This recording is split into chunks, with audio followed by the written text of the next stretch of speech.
Donc, je mangeais Le Bon Coin, je mangeais seloger.com, j'étais sur tous les sites, c'était ma vie. Donc, quand j'ai acheté mon premier immeuble, là, je fais OK. Je dis OK, ben voilà, je viens avec un projet, on va générer tant de cash flow, vous allez garder tant. Je peux ouvrir une assurance vie chez vous qui va vous rapporter tant. Tu viens avec un truc super sexy.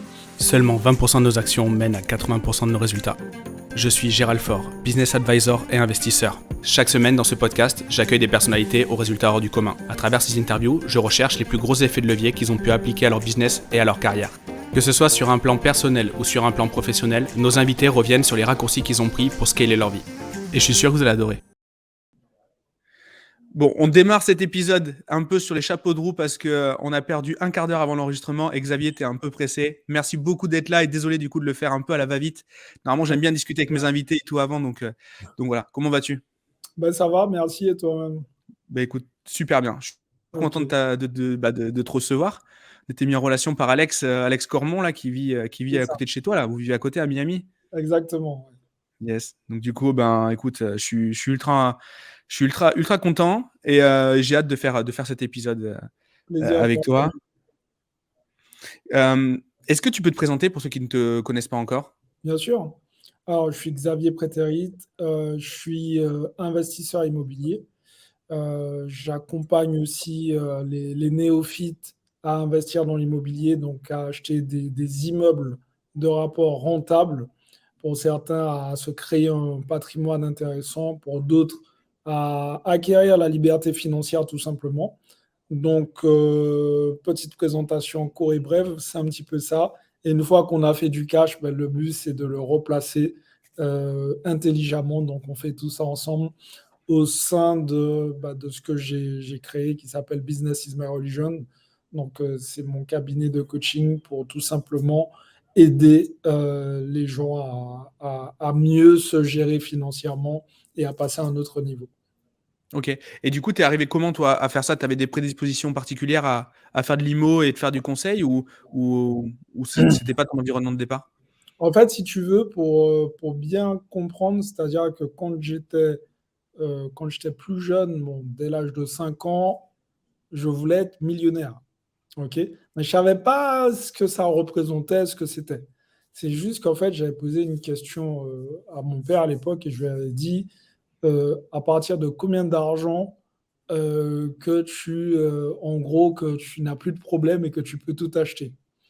Et je me souviens, je pense que bon, bah, je posais beaucoup de questions comme je pense tous les petits. Et il a dû se débarrasser de moi. Il m'a dit avec 1 million, c'est bon, tu peux tout acheter.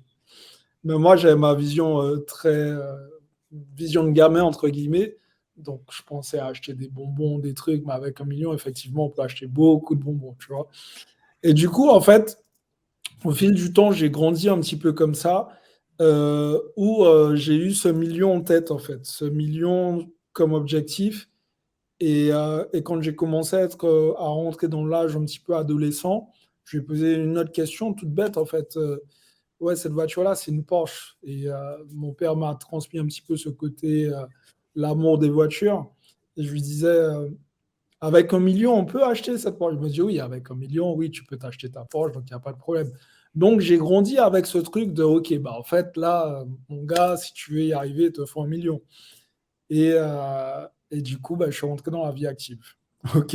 Une fois rentré dans la vie active, j'ai fait le 9 to 5, comme on dit, hein, donc travail salarié. Je me suis vite rendu compte que j'allais pas faire 1 million comme ça. OK. Donc, j'ai commencé à trouver des solutions alternatives. J'ai Tu faisais quoi commencé... comme boulot? Tu faisais quoi comme boulot à ce moment-là? En fait, j'étais prothésiste dentaire de base. Ok. OK. J'étais prothésiste dentaire et ce qui s'est passé, c'est que je me suis dit, en fait, je vais monter mon laboratoire. Au début, je me suis formé en tant que prothésiste. Donc, voilà, j'ai voulu prendre de l'expérience pour monter mon laboratoire. Et en fait, je me suis rendu compte qu'en créant mon laboratoire, j'allais créer tout simplement mon propre emploi, en fait. Et là, je me suis dit, ouais, OK, je vais faire du cash, mais ce ne sera pas sans peine et en même temps, je ne serai pas libre. Je vais devoir travailler comme un dingue pour atteindre peut-être ce fameux million et du coup, ça va être très compliqué, en fait. Donc, j'étais toujours dans ce truc un peu trituré de faire le premier million, etc. Et j'ai commencé à lire des biographies, en fait. J'ai lu des biographies, j'ai lu la biographie d'Arnold Schwarzenegger, j'ai lu Donald Trump, plein de choses, en fait.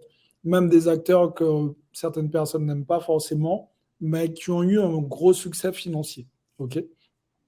Et là, je me suis rendu compte d'une chose, c'est qu'ils avaient tous un point commun. Ils avaient tous fait fortune d'abord grâce à l'immobilier. Et ensuite, ils ont fait autre chose. Hmm. Et là, idée de génie, je me dis, ah là, on tient quelque chose, là, on tient quelque chose. C'est bon, demain, je me lance dans l'IMO. Sauf qu'à l'époque, j'avais un salaire de 1 350 euros. Et tout naïf, j'arrive, je vais dans une agence immobilière et je dis, bon, ben voilà, je recherche un bien, je veux acheter. Je me souviens, à l'époque, j'étais tombé sur un agent immobilier qui m'avait pris un petit peu de T'étais haut. dans quelle région à l'époque, pardon, excuse-moi? J'étais sur la région parisienne, à Ok. Levallois, dans le 92. Et ce qui s'est passé tout simplement, c'est qu'il m'avait pris de haut, en fait. Il m'a dit, ouais, vous gagnez combien? Donc, je rentre dans une agence, il n'a même pas me posé cette question. Et je lui dis 1 350 euros et il a explosé de rire. Il m'a dit, bon, allez-y. Et Ok. du coup, en fait, ce qui s'est passé, c'est que je suis rentré chez moi et ça m'a mis une claque, clairement. Je me suis dit, waouh, c'est un truc de dingue quand même. Le mec qui vient de me dire que ça va pas être possible. Et du coup, je me suis fait des nœuds au cerveau. Je me suis dit, ah ouais, donc je vais devoir rester dans le salariat, galérer ce fameux million, on l'oublie et tout. Et je suis rentré, je me suis endormi direct parce que je crois que vraiment ça m'avait mis dans un sale état. Et quand je me suis réveillé, je suis allé sur mon balcon et j'ai vu une Porsche passer.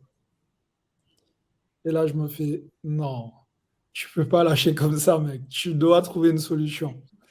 Et du coup, j'ai commencé à chercher encore d'autres alternatives, notamment chercher une place de parking, comment ça fonctionne, etc. Je me suis dit, OK, lui, j'ai demandé un appartement, c'est peut-être pour ça qu'il m'a pris de haut. Bah, maintenant, je vais regarder un investissement moins cher. Hmm. OK. J'avais fait mes petits calculs, je me suis dit, au pire des cas, je ferai un crédit conso. Ça, c'est Hmm. ouais, comme si j'achète une voiture, mais je vais acheter une place de parking et j'aurai investi dans l'immobilier. Et quand le soir tu rentres là, je reviens un petit peu en arrière, Ouais. et que du coup, ben, ton corps il te lâche en fait, tu t'endors, etc. Il se passe quoi? On te dit non à ta vision et du coup, c'est quoi? C'est un deuil qui commence? C'est quoi? Je ne sais pas si c'est un deuil qui a commencé, mais je vais appeler ça comme un blackout. Ok, une espèce de blackout en mode ça faisait si longtemps que je cherchais une solution pour passer à un autre niveau. Et pendant un certain nombre de temps, bah, j'avais lu plein de biographies et je me suis dit, bah, ok, mais les gars ont ce point commun. Et surtout, bah, si tu as eu l'occasion de lire le livre d'Arnold Schwarzenegger, Total Recall, tu sais très bien que le mec, il a galéré. Il n'a pas. Hmm. Voilà, il a vraiment galéré. Mais surtout, bah, en fait, ce qui l'a permis de passer à un autre niveau, c'est parce qu'il avait investi dans l'immobilier, malgré toutes les galères qu'il avait essuyées. Donc, je me suis dit, bon, bah, ok, bah là, on tient quelque chose aussi, puisque ça me ressemble. Là, j'ai pas trop de cash, donc il y Ouais. a peut-être moyen, quoi. Il y avait des patterns que tu vivais, tu avais identifié des trucs qui te rappelaient ton histoire, quoi. Exactement. Donc, du coup, c'est ce qui a fait, j'ai eu le aha moment à ce moment-là, en fait, tu vois. Et du coup, quand tu as ça, et qu'il y a quelqu'un qui est du milieu et qui vient te voir et qui te dit, bah, en fait, non, tu gagnes pas assez, donc la porte, elle est juste là. Tu as une double claque. La claque du le rêve est brisé et la claque de je te prends de haut parce que Hmm. tu n'aimes pas assez. Ça faisait beaucoup, tu vois. Ouais, ça fait beaucoup, ouais, c'est sûr. Je rentre à la maison, tout ça, je réfléchis. Je suis à la fois, on va dire, humilié, entre guillemets, et à la fois trituré parce que le mec, en 5 secondes top chrono, il a cassé un truc que j'ai pris plusieurs mois à trouver, entre guillemets. Donc voilà, c'est en gros ce qui s'est passé. Ok. Et du coup, après, tu démarres par le parking, tu revois le truc en mode dans tous les cas, je vais le faire. Quitte. Ouais, je vois le truc en mode plus petit. Tu Hmm. vois, je me dis, ouais, non, mais il y a bien des mecs ouais, qui ont commencé et qui n'avaient pas, oui, qui avaient pas 10 millions sur leur compte. Et là, je me dis, ouais, ok, bah, dans ce cas-là, ce qui peut être intéressant, c'est de me concentrer sur un plus petit investissement. En fait, l'idée du parking ne m'est pas venue tout de suite comme ça. C'est que je cherchais vraiment des appartements à petit prix. Et c'est par hasard, j'ai vu l'annonce de parking, je fais, ah oui, c'est de l'immobilier. Hmm. Donc, partant de ce postulat, j'ai poussé mes recherches dessus. OK. Et contre toute attente, bah, je suis parti en visite pour acheter une place de parking. Et là, je tombe sur un agent immobilier super sympa qui me dit, en gros, que voilà, en fait, l'annonce sur laquelle je tombe, c'est 20 places de parking. Mais si vous achetez l'appartement, la place de parking, elle est offerte. OK. Donc, ils vendaient séparément, mais je pense que le mec, il voulait s'en débarrasser. Donc, Hmm. en gros, il dit, bon, si tu achètes l'appart, je te laisse la place de parking, on est bien. Avec gain d'énergie, voilà, je brade quoi. Ouais. Exactement. Donc, moi, je me dis, OK, bon, moi, je me concentre sur la place de parking, puisque j'ai pas les moyens. Et on me l'a déjà dit une fois, on me le dira pas deux fois. Et l'agent immobilier me donne rendez-vous, mais je sens qu'au moment de me donner rendez-vous, il bégaye un peu. Et là, je dis, mais qu'est-ce qu'il fait qu'il n'arrive pas à me dire oui ou non, en fait? On est au téléphone, il commence à, oui, mais vous savez, je dis non, non, non, il faut absolument que j'aille voir ce truc-là parce que, ouais, je tiens encore ma chance là et on va pas la laisser passer. Et là, je me rappelle, je crois à l'époque, il y avait un match de foot, la France jouait, ok? Je crois que c'était un match important. Et là, j'ai une idée aussi qui me vient à l'esprit au moment où je suis au téléphone avec lui. Je lui dis non, mais si c'est à cause du match de foot que vous voulez pas faire la visite, soyez rassurés, hein. Moi aussi, j'ai le match à regarder, hein. Donc, il me dit ah, top. Ben, ce que je vous propose, c'est qu'on fait la visite. Et après cette visite, si vous voulez, on prend une bière juste en bas en regardant le match de foot. Et là, truc de ouf. Je me dis, ok, putain, ça c'est un truc de ouf. Je m'y attendais pas. Et c'est ça. Et là, en fait, ce que je ne t'ai pas dit, c'est qu'il y a deux choses que je déteste le plus au monde. C'est le foot et la bière. Voilà. Il Donc, faut savoir se sacrifier. Ouais. fallait faire un truc, tu vois. Mais Ah c'est les ouais. deux trucs que je déteste le plus, quoi. Tu vois, foot, bière, c'est pas moi, tu vois. Mais on part en visite. Et là, au moment de visiter, l'agent immobilier me dit, ouais, bah écoutez, ce qu'on va faire, c'est que je vous fais visiter l'appartement d'abord, et après, on visite la place de parking. Et moi, dans ma tête, le mec qui n'avait jamais investi dans l'immobilier, mais je suis en mode, ouais, c'est ça, tu essaies de me refourguer ta merde. Ouais, je suis pas un débutant, moi. Tu vois, je me monte la tête tout seul. Et une fois arrivé dans l'appartement, je fais, ah ouais, il y a un truc là aussi, en fait. Il y a un truc. Et là, j'ai tout le truc qui tourne dans ma tête, tout ce que j'ai lu et tout. Je me dis, ah, en fait, c'est ce qu'il me faut. Et je lui dis, c'est bon. Il me dit, c'est bon quoi? Je lui dis, c'est bon, c'est bon. Il me dit, oui, mais qu'est-ce qui est bon en fait? Je lui dis, oui, mais on signe. Il me dit, oui, mais monsieur Prétaït, vous n'avez pas vu la place de parking. Je dis, ah oui, c'est vrai, je suis venu pour ça aussi, accessoirement. Et finalement, on va visiter cette place de parking. Et deuxième moment, je me sens un peu ridicule, c'est que je vois deux très jeunes sur le sol. Et il me dit, ben voilà. Et là, je fais, OK, on se regarde, on y va. Ouais, il n'y a rien à voir en fait, tu vois. Et du coup bah, j'ai signé pour l'appartement. Et au moment de signer pour l'appartement, je ne savais même pas comment j'allais le faire financer. Hmm. OK. Et toujours pareil, le mec, bah, il se lance. Et je vais voir le courtier qui est juste en bas de là où je souhaitais acheter le bien. Après le match de foot, je vais voir le courtier, je vois qu'il est ouvert, je lui explique un peu le projet. Il me dit, ouais, il n'y a pas de raison pour que ça passe pas. À l'époque, je crois que j'avais à peu près 5 000 € d'épargne, quelque chose comme ça. Il me dit, ouais, ça va le faire, etc. Première acquisition. Et Génial. là, Et là, l'immobilier a commencé. Mais ça devient réaliste, ça devient réel après. Et du Ouais. coup, tu peut-être même plus les mêmes barrières, etc. Non, là, à partir de là, je savais très bien que le problème, c'était les autres. Là, c'était plus moi. Hmm. J'ai touché quelque chose, on ne pourra plus me faire croire que c'est pas possible. Et après, j'ai commencé à me former un petit peu sur le terrain, à lire beaucoup, à faire des visites sans acheter, en fait, juste pour Ouais. bien comprendre comment ça Te faire fonctionne. l'œil, comprendre les calculs, le Exactement, risque. Ok. Et exactement. il y a un Donc, moment où tu as été limité dans tes acquisitions, parce que j'imagine que ça n'a pas été ta première, ça a été ta première, mais ça n'a pas été ta dernière. non. Est-ce qu'au bout d'un moment, on est limité? Ben, en fait, Comment déjà, tu... à la première, j'étais limité. Puisque Hmm. malgré tout, mon salaire ne me permettait pas d'enchaîner sur un deuxième. Mais du coup, ça, j'avais compris que ça faisait sens. OK? Taux d'endettement, tout Ouais, ça. bien sûr. Ouais, là, il y avait un sens logique. OK? Donc là, je me suis dit, OK, mec, comment faire pour augmenter ton salaire? C'est tout. Si tu veux continuer à investir, bah, je suis parti voir mon patron, je lui ai mis un petit peu la pression en mode, bon, bah, écoutez, j'aurais bien aimé bah, que vous me financiez, que vous me faites, que vous me fassiez, pardon, une augmentation de salaire, parce que voilà, j'estime que j'apporte beaucoup à l'entreprise, etc., etc. Et contre toute attente, je sais, je sors mon grand discours et à la fin, il me dit oui, mais le mois prochain, on avait prévu de vous augmenter. Je dis ok, ok, c'était si simple que ça. Et à l'époque, bon, bah, tu sais, j'avais pas encore les skills de négociation et tout. Hmm. Je me suis rendu compte qu'en fait, j'aurais pu négocier plus. Mais bon, il m'avait augmenté, je crois, à l'époque, d'une centaine d'euros ou 150 euros, quelque chose comme ça.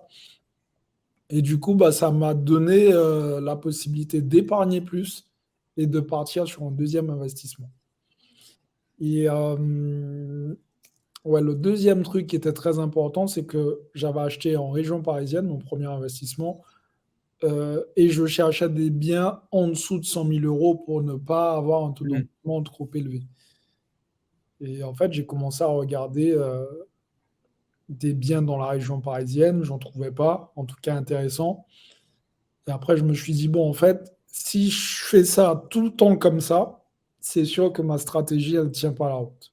Je ne pouvais pas devenir libre financièrement, je ne pouvais pas faire un million. Je me suis dit, ouais, en fait, à chaque fois, je vais devoir augmenter mon salaire et à un certain moment, je vais être capé. Donc, je me suis dit, qu'est-ce qu'il faudrait que j'achète pour que ça aille plus vite? Et j'ai pensé aux immeubles. Je commençais à regarder les immeubles en Île-de-France. Et là, je fais, bon, ok, Hmm. bon. Mec, je On est, suis ouais. motivé, mais bon, là, les gars, il y a un Il y a une moment, réalité, quoi. Ouais. il y a une réalité, tu vois. Hmm. Et après, j'ai commencé à regarder en province. En fait, comme j'ai vécu à Lille à un certain moment, j'ai regardé à Lille. Et les prix étaient déjà plus attractifs. Je fais, ah, intéressant. Après, j'ai commencé à regarder dans les petites moyennes villes et j'ai vu des immeubles moins chers que certains appartements en région parisienne. Hmm. Et là, j'ai C'est, pris. tu sais, je fais un peu d'immobilier à côté, en patrimonial. Et Ouais, tu sais, c'est hyper facile. Je dis, j'ai 33 lots en location. Mais en fait, ça fait même pas 1 million de capital. Ça fait même pas 1 million d'encours. Parce ouais, que, en fait, c'est des immeubles de 4 lots qui coûtent 150 000 à Bergerac, à Périgueux, à côté de chez moi, là. Et, exactement.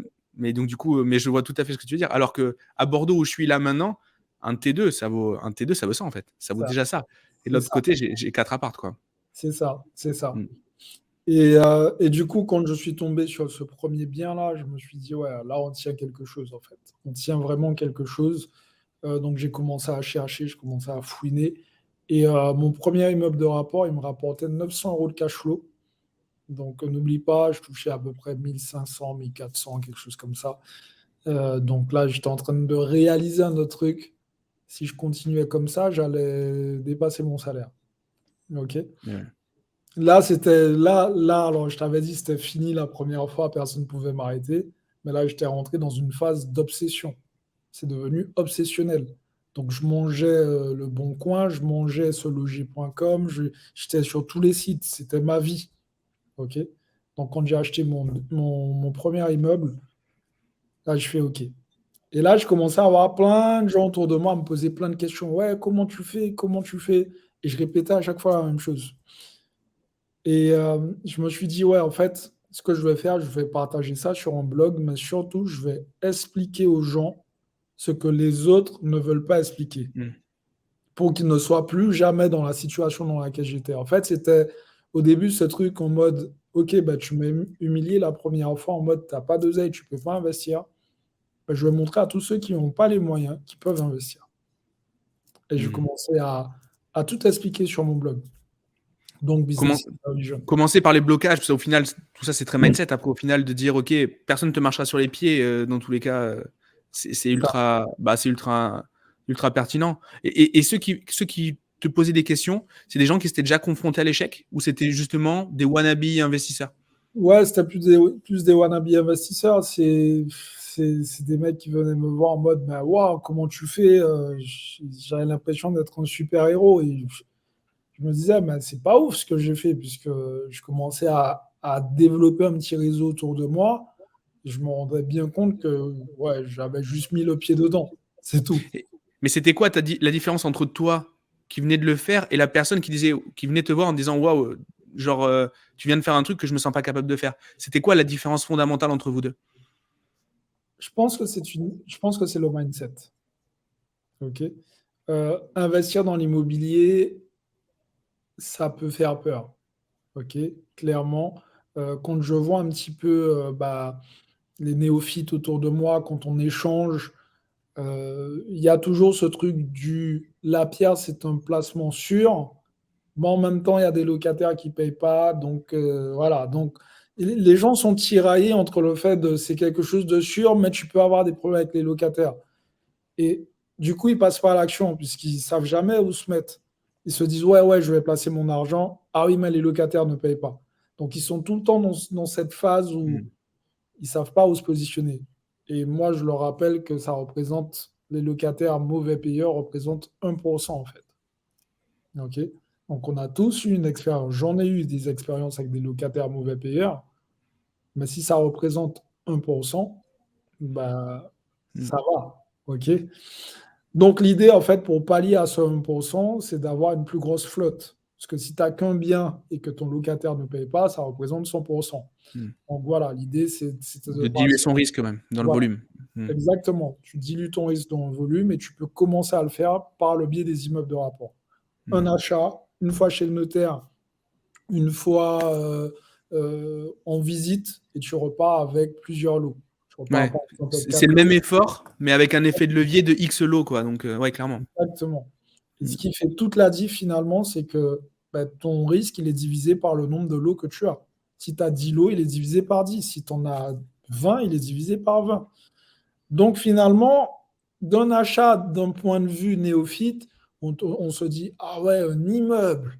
Les gens, quand on leur dit immeuble, ils s'imaginent Ouais, la Trump Tower, quoi. buildings. Ouais, tu vois, ils s'imaginent des buildings de ouf. Et je rééquilibre le truc en disant, les gars, Hmm. un immeuble, ça commence avec de l'eau. Hein. Vous enflammez pas. Hein. Clairement. Ok. Donc voilà. Et du coup, euh, l'an dernier, à peu près vers septembre, je crois, il y a une réforme du système bancaire en France. Bien En fait, sûr. c'est devenu plus compliqué. Alors, la date, je suis pas exactement sûr que ce soit vraiment en septembre, mais moi, c'est là où j'ai essuyé mes premiers refus de prêt. OK. Et du coup, je sais pas, est-ce que toi, tu l'as vécu ça? Est-ce que les gens que tu accompagnes, ils l'ont vécu aussi? Et est-ce que tu as trouvé des alternatives? Est-ce que déjà, tu peux nous expliquer ce qui s'est passé à ce moment-là? Bien sûr. En fait, si tu veux, tu as le HCSF, le Haut Conseil de la sécurité financière, qui a posé son veto en disant, bon les gars, pendant un moment c'était open bar, jusque-là on ne vous a rien dit, maintenant restriction, 35% de taux d'endettement euh, et pas 1% de plus, en sachant qu'avant c'était 33%, donc ils ont quand même rajouté 2%. OK? Et du coup, ça a alerté tout le monde. Tout le monde a commencé à dire, ah ouais, là, c'est mort, etc. On ne peut plus investir, etc.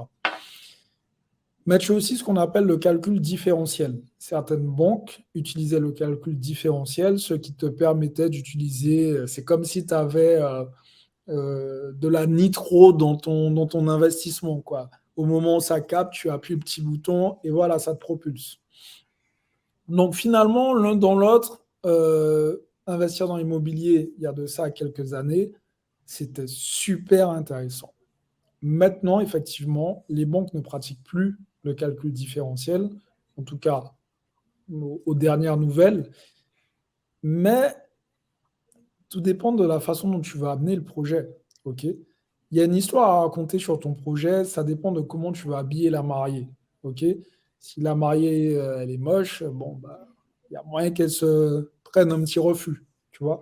Ben, c'est exactement ce qui arrive. Donc, quelle histoire que tu vas raconter, comment tes comptes seront présentés, quelles sont les solutions alternatives que tu vas mettre en avant qui vont tout simplement faire ton banquier se battre, même si ton dossier passe en commission. C'est vraiment ce qu'il faut mettre en avant. Ouais, il faut marketer, il faut pas y aller comme une victime voir son banquier. Il faut y Exactement. aller, ouais, de ouf. Enfin, à chaque fois qu'on y va en reculant, dans tous les cas, il le sent le banquier. Bien sûr. Le projet, et moi, c'est ce que je dis en fait, euh, quand en tout cas les élèves, mais les personnes que j'accompagne vont voir la banque, euh, à la fin, ils ont on va dire, deux retours. Le premier retour, c'est si vous avez un projet comme ça, moi j'en veux, hein. Donnez-moi votre numéro. Donc ça parle même en off. Le deuxième retour, c'est mais comment vous avez fait? Et quand bah, les coachs disent bah, je travaille avec Xavier Prétéry, ouais, je veux bien que vous me mettiez en contact avec lui. OK? Donc c'est-à-dire que les mecs ils se disent ben, pour eux c'est tellement lunaire. Et en fait, non, pas du tout. Et ce que je dis toujours, c'est qu'il ne faut pas oublier que le banquier, c'est un banquier. Un investisseur, c'est un investisseur. Un notaire, c'est un notaire. Et un Mm. comptable, c'est un comptable. Donc, si on se pose des questions aux mauvais interlocuteurs, on va avoir les mauvaises réponses. Et la plupart des gens aujourd'hui vont voir leur banquier pour leur demander comment je fais pour investir. Combien tu es prêt à me donner pour pouvoir investir? Ouais, bon, bah, le mec, il lit ce qu'il a sur son document et il te répond, en fait. Il coche les cases. OK? Donc, quand tu comprends ça, tu vas dans une autre dynamique. Tu dis, OK, ben voilà, je viens avec un projet. On va générer tant de cash flow, vous allez garder tant. Je peux ouvrir une assurance vie chez vous qui va vous rapporter tant. Tu viens avec un truc super sexy. OK, en fait, vous n'avez pas encore atteint vos chiffres peut-être. Bon, moi, je suis prêt à prendre une caméra de surveillance chez moi, même Ouais. si on n'a pas besoin. Je vous ouvre un compte, un petit LDD, oui, pour mon enfant ou peut-être pour ma grande sœur, peu importe. Tu apportes quelque chose de nouveau à chaque fois. Du coup, le banquier, quand il voit ton dossier, il est en mode, ah ouais, lui, en plus, il va me faire du produit additionnel. En plus, il va tout simplement m'aider à passer à un autre niveau, puisque quand tu as un dossier comme ça bien Mm. présenté, c'est toujours plaisant de Ah dire, oui, voilà, il a... c'est... c'est pas lui Voilà. qui doit le marketer. Tu lui amènes déjà le truc, il a juste à le donner à son supérieur pour faire l'acceptation. Tout simplement. Exactement. Donc, du coup, et c'est humain. Qui n'a pas envie de faire du cash sans forcer?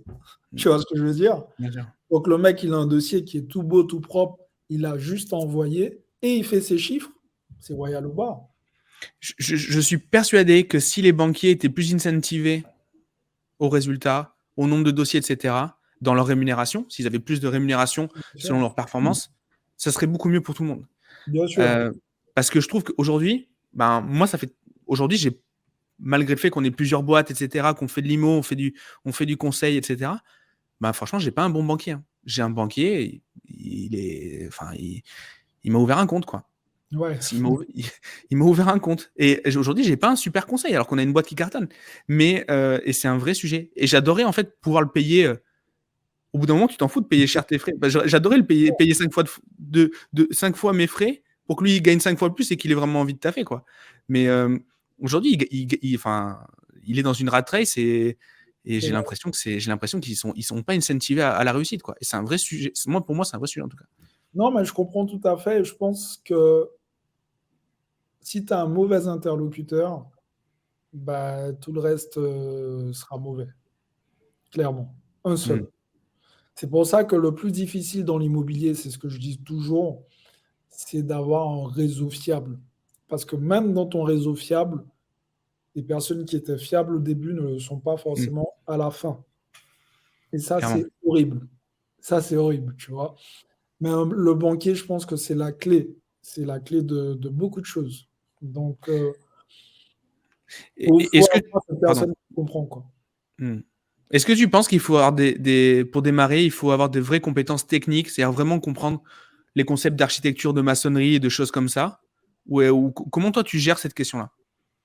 En fait, si tu veux, je pars du principe que, effectivement, en tant qu'investisseur, tu dois avoir une certaine base. Ok, tu dois connaître certains éléments. Tu dois être capable de te rendre compte que cette fissure-là ben, pourra provoquer, par exemple, un problème au niveau de la structure du bâtiment. Tu dois être capable de voir ça. Ok. Maintenant, est-ce que tu as besoin, entre guillemets, d'avoir passé ton CAP maçonnerie ou peu importe? Non. Ok, après, tu as du bon sens. Et si, encore une fois, tu es bien entouré, donc tu as un entrepreneur avec toi, ben, l'entrepreneur, tu vas l'utiliser à cet effet. Tu vas lui dire, bon, voilà, je souhaite faire cet investissement, t'en penses quoi?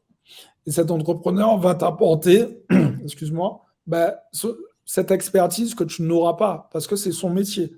Ok. Donc, une fois qu'il t'apporte cette expertise, ben, inconsciemment, tu vas commencer à apprendre. Ce qui va te dire une première fois, ben, tu vois ça là, si on achète ça, on va avoir ça comme problème. Et tu vas visiter un autre bien sans lui.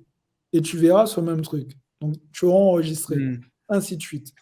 Donc, en fait, l'apprentissage se fait aussi comme ça. Donc toi, tu conseilles d'aller en visite avec son entrepreneur?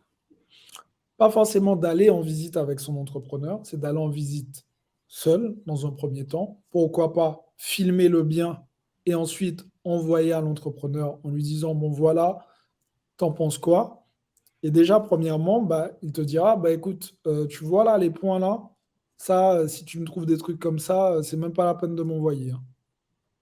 Tu vois? Parce que l'entrepreneur, il va pas perdre de temps non Ouais, plus. il parle pas de chinois, il va direct. Tu vois? Et surtout, bah, tu vas pas le faire se déplacer pour qu'il puisse te former gratuitement. Ça n'a pas d'intérêt ni pour l'un ni pour l'autre. Donc l'idée, en fait, c'est vraiment de lui dire, écoute, là, j'essaie d'acheter, moi, je te montre des trucs, tu me dis ce que tu en penses, et là, tu vas commencer à avoir des retours. OK. Et à partir du moment où tu as ce truc, où tu voudras te positionner, bah, à ce moment-là, tu viens avec lui et tu lui dis, bon, bah, est-ce qu'on peut visiter le bien? Et là, il va regarder dans les moindres détails et tu poses des questions. Voilà. Il n'y a pas de questions bêtes. Il faut poser les questions. Les questions bêtes, en général, sont les plus pertinentes. Yes. Et toi, pour toi, la stratégie la plus Pareto pour faire de l'investissement locatif, c'est quoi? C'est les immeubles? Ou est-ce que tu as une autre botte secrète? Non, pour moi, ce sont les immeubles, clairement. On reste là-dessus. 20%, 20% du travail pour 80% de résultats. Immeuble de rapport. Ok. Et il n'y a pas plus de... Est-ce que... Donc sur l'acquisition, on l'a vu, en effet, on fait... qu'on achète un appart, qu'on en achète 5, logiquement, c'est à peu près le même taf. Mais sur la complexité de gestion, etc., toi, qu'est-ce que tu conseilles pour la gestion? Surtout que toi, tu as décidé d'investir en dehors de ton lieu de vie. Ouais. Comment tu vois le truc? La gestion, elle est très, très importante. Pour moi, dans l'immobilier, il y a 3 points importants. Le premier point, c'est le réseau. OK? Super important. Le deuxième point, c'est la gestion. Et le troisième point, bah, c'est le bien que tu vas acheter. Si tu achètes un bien, excuse-moi l'expression, merdique, ça va être compliqué de le transformer en cheval de compétition. Tu vois ce que je veux dire? Bien sûr. Donc, vraiment, ça va être ces 3 points. OK? J'ai oublié ta question, mais j'espère que j'ai répondu en tout cas. Non, mais l'importance de la gestion là-dedans, et en effet, ouais, tu dis Voilà, c'est hyper exactement. important. Ok.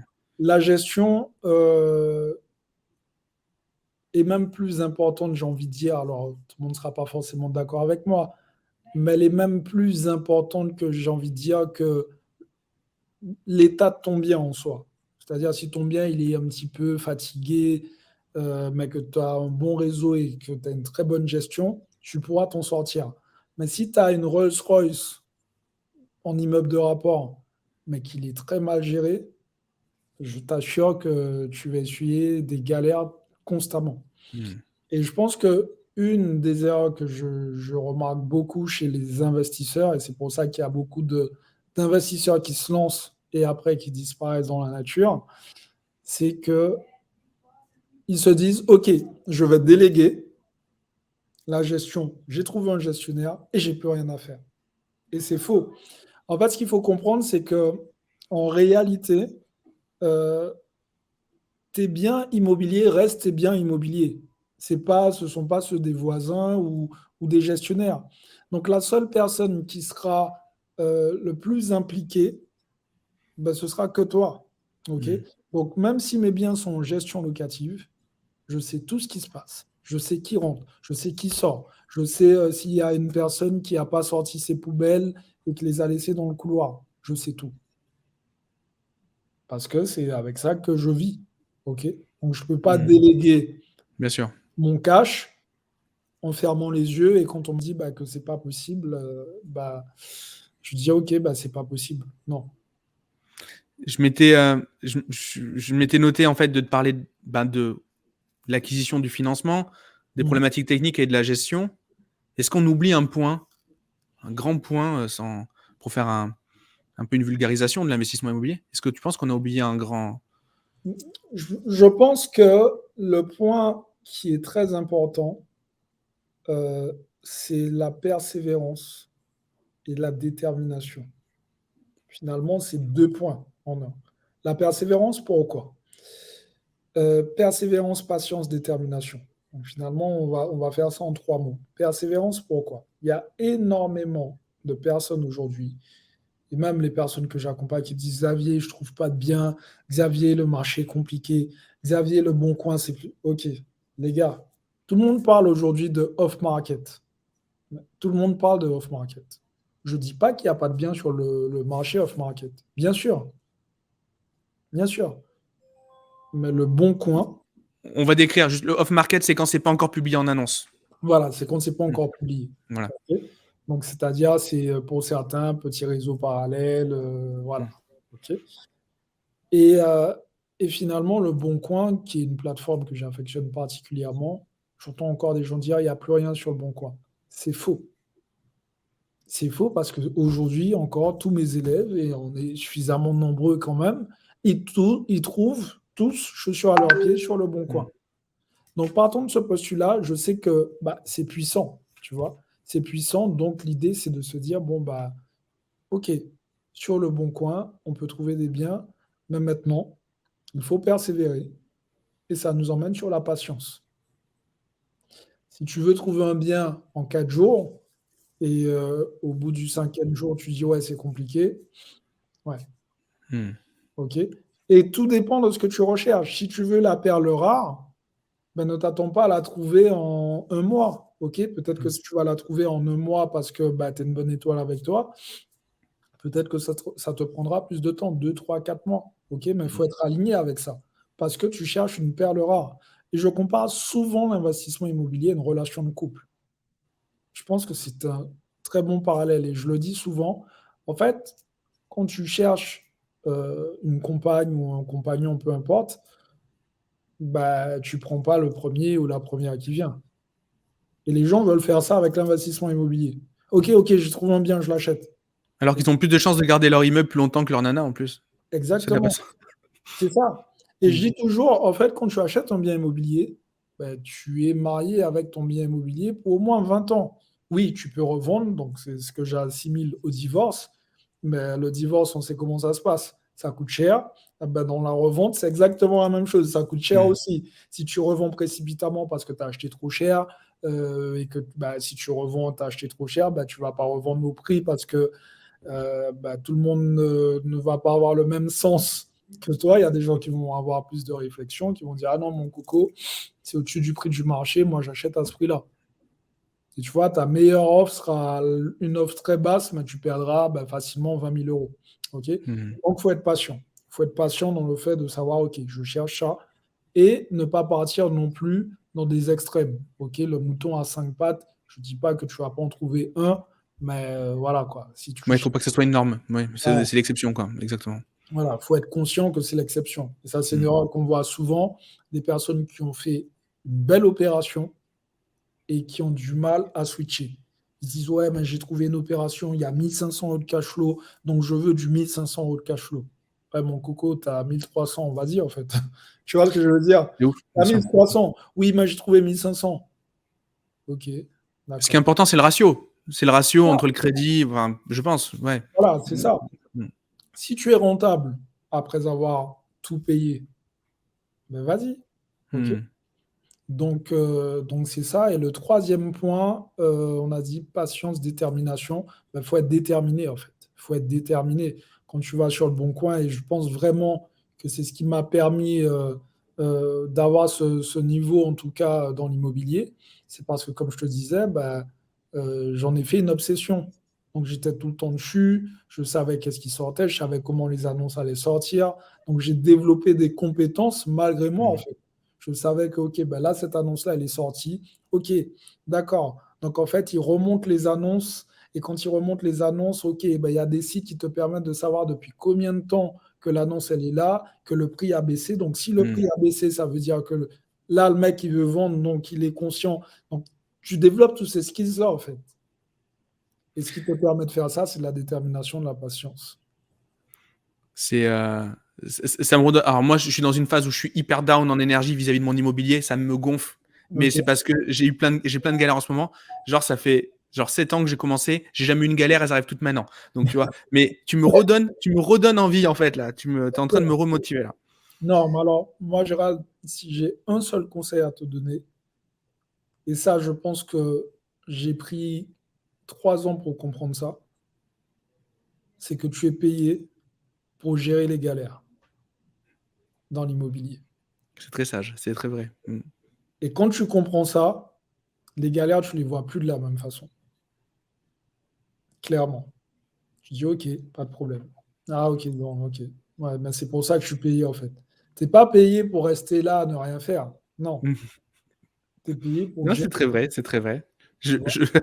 je, je le prends en pleine gueule, mais il est à raison, donc je peux rien dire. Il est à 100% d'accord. C'est ça. Et je te comprends parce que j'ai eu cette phase aussi, cette phase où j'avais acheté mon bien immobilier et à la première galère, je disais, oh putain, ça n'arrive qu'à moi. Ouais, putain, merde, j'aurais dû vérifier ça. En fait, non. Tu vas toujours en Ouais, avoir des galères. C'est- Il faut juste te dire que le problème, ce n'est pas le problème.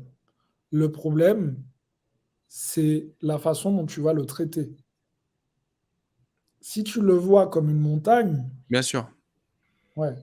Mais si évidemment. tu le traites différemment en disant, OK, là, ce que je vais faire, c'est que je vais mettre en place tout simplement un réseau. Comme ça, ce réseau, quand tu auras ce problème-là, je pourrais appeler par exemple Jean-Paul. Jean-Paul, c'est un électricien. Il pourra répondre à n'importe quel moment. Je vais appeler Paul. Paul, c'est un plaquiste. Donc, ainsi de suite. Et du coup, ce réseau va faire en sorte que tu seras plus serein quand tu auras un problème. Hmm. Ouais, carrément. Et Voilà. du coup, toi, les élèves de ton école, comment tu les accompagnes? À quoi ça ressemble ton accompagnement par rapport à tout ce qu'on vient de se dire? Alors, j'ai différents types d'accompagnement aujourd'hui pour bien comprendre. J'ai créé une académie, ok, j'ai appelé Immeuble de rentier et j'ai créé 2 types de coaching, un coaching de groupe et un coaching individualisé. Dans l'académie, c'est très scolaire, hein, donc on apprend vraiment les principes fondamentaux de l'immobilier. On fait des échanges un petit peu comme à l'école, ok, sauf que on est en visio, c'est plus fun, etc. Il n'y a pas ce format très scolaire. Hmm.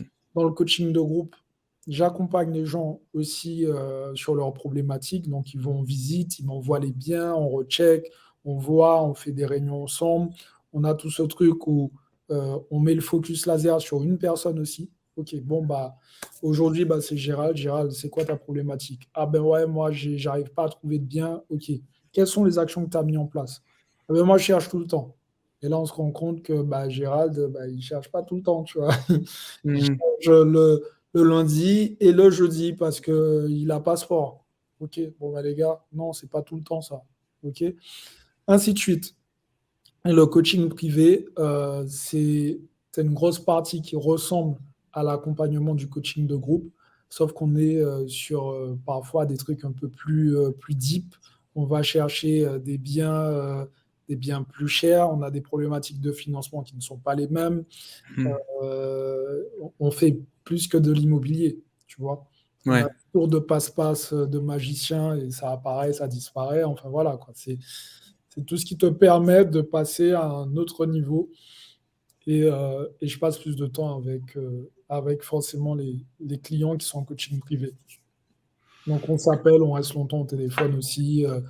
On discute de la big picture, en fait. On ne reste pas focus uniquement sur un bien, mais on voit l'ensemble, création d'holding, différents schémas, blablabla, etc. Ok, ok. Très sexy. Et du coup, tu ouvres tes portes toute l'année? Comment ça fonctionne? Mes portes sont ouvertes toute l'année. Ok. Par contre, on a un mode de fonctionnement qui est très spécial. C'est-à-dire qu'on travaille que sur candidature. Ok. Je refuse énormément de personnes. Clairement, et c'est ce que je dis tout le temps, aujourd'hui, je ne suis pas à la recherche de clients. En fait, je leur dis tout le temps, les gars, c'est pas méchant, mais j'ai rien à foutre de votre cash, en fait. Je fais ça pour faire du cash, mais je n'ai pas besoin de ça pour vivre. Hmm. Donc, si tu veux bosser avec moi, c'est que tu es OK qu'il va falloir te bouger le cul et que tu es OK qu'on ne fait pas du cash, enfin, on ne devient pas millionnaire du jour au lendemain. Enfin, pas avec moi. OK? Je ne sais pas faire. OK? Quand j'ai de la recette, OK, je ferai un programme pour ça.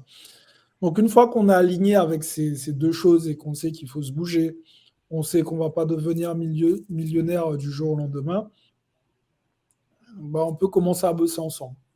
Et en règle générale, bah, les personnes qui rentrent dans mes accompagnements, ils trouvent ça un petit peu hard au début. OK, la première année, ils disent non, mais moi, je vais travailler avec toi juste un an. Moi, quand j'ai acheté mon bien, c'est bon, je fais mes trucs de mon côté. Et 3 ans plus tard, ils sont avec moi. Tu vois? Parce qu'ils sont Hmm. sur d'autres problématiques. Ouais, bien Parce sûr. qu'en fait, l'erreur, c'est de penser que tu sais tout. Et même moi, aujourd'hui, des fois, j'apprends des trucs en IMO, je dis putain, ah ouais, j'ai tout ça d'années, j'étais. Non, comme ça. Hmm. J'étais idiot, quoi, pendant tout ça d'années, tu vois. Donc, ça ne s'arrête jamais, Et, l'immobilier évolue. et justement, c'est une question que je pose en fin d'épisode, mais comment toi tu progresses justement? Comment tu te rends compte de ça et quelles sont tes sources à toi de progression? Bon, en fait, c'est une très bonne question. Inconsciemment, comme c'est un sujet qui m'anime, je me retrouve toujours à faire des recherches, toujours à fouiner. Et un des derniers points qui m'a mis, on va dire, clairement hors de moi, dans le bon sens du terme, c'est, comme tu le sais, j'habite à Miami, c'est que j'ai appris tout simplement que tu pouvais investir, acheter des appartements, des maisons, des immeubles avec de la crypto-monnaie. OK? Donc, j'ai récemment mangé avec une personne qui est en charge de ça. OK? Et quand elle m'a expliqué toutes les possibilités qu'il y avait, j'ai fait, ah ouais, mais en fait, tu vois, encore une fois, bah ouais, j'ai eu l'air bête. Je me suis dit, comment tu connais pas ça, en fait, tu vois? Et on est sur des trucs vraiment spécifiques. En mode, bon, bah, il y a des banques qui vont te prêter parce que tu vas nantir tes cryptos, etc. Hmm. Et je me dis, ah ouais, donc là, on a changé, on a switché, c'est plus les mêmes réalités. Et c'est juste dingue. Donc, en fait, mon système de progression aussi dépend beaucoup de mon entourage. OK? Mhm. On a assez Hyper connecté. intéressant. Donc, voilà. T'as toujours une oreille qui traîne et puis tu fais en sorte que les conversations dans lesquelles tu es, elles peuvent t'apporter Bien au sûr. réseau. Et, ouais, Bien très sûr. carrément. Hyper intéressant. Il y a une question que je pose également en fin d'épisode. C'est si, admettons, tu pouvais, en un claquement de doigts, maîtriser la compétence que tu veux. Ça pourrait être quoi comme compétence, comme expertise? C'est une très bonne question. En un claquement de doigts, je pense que j'essaie de maîtriser les levées de fonds. Ok. Ouais.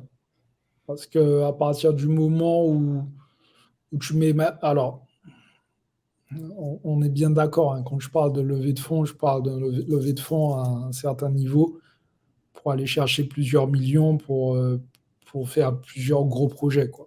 Des Ok. projets comme Trump Tower, etc. Tu vois. Donc, ce serait ça. Tu vas Ok. avoir tous Ok. les skills, ok, bah, tu fais cette levée de fonds, tu vas avoir 7 personnes, tu mets ça comme ça, bam, bam, bam. Et là, ouais, si tu me dis ça en un claquement de doigts, je signe. Ok. Et du coup, je rebondis. C'est quoi la suite pour toi? Ça va ressembler à quoi ton présent proche et ton présent, enfin ton futur proche et ton futur lointain, pardon? Mais c'est exactement ce que je viens de te dire. prochainement me concentrer sur des levées de fonds pour pourquoi pas partir sur de très gros projets, ok? Puisque j'ai commencé petit, j'ai fait moyen. Maintenant, j'ai envie de partir sur des projets où parfois je me demande est-ce que j'ai pas un problème psychologique, des projets qui vont m'empêcher de dormir, tu vois? Ce genre de projet où tu te réveilles, tu as un boule au ventre, mais en même temps, si tu le passes, ça change tout le reste de ta Mm. vie. C'est ça. Ça, je pense que c'est la next step pour moi. Et continuer d'accompagner, de donner en fait aux gens ce savoir en fait. Ok. Vulgariser l'investissement immobilier proprement. Ok. Pourquoi j'insiste sur proprement? Parce que malheureusement aujourd'hui sur les réseaux, on donne l'impression que on claque des doigts et c'est bon, on est rentier. Mais ça va au-delà de ça en fait. Et un des pôles qui reste super important finalement, c'est la gestion des biens. Et ça, on en parle très peu. Mm. Mais un bien mal géré, c'est un accident en bout de course en fait. 100% d'accord avec toi. Est-ce que est-ce que tu as des liens à nous partager où on peut suivre ton travail, où on peut éventuellement s'inscrire à ton programme, postuler? Bien Est-ce que sûr, tu as des... ouais, en général, on me contacte essentiellement sur mon site businessismyreligion.com pour Ok. envoyer un petit message sur l'adresse email ou tout simplement sur une de mes vidéos YouTube, il y a, peu importe laquelle, il y a forcément un petit lien qui redirige vers un appel stratégique. Ok. Donc ma chaîne YouTube, c'est xavier.prétérit, tout simple. Et cet appel stratégique, il y a un membre de mon équipe qui qualifie, qui voit si on peut bosser ensemble, etc.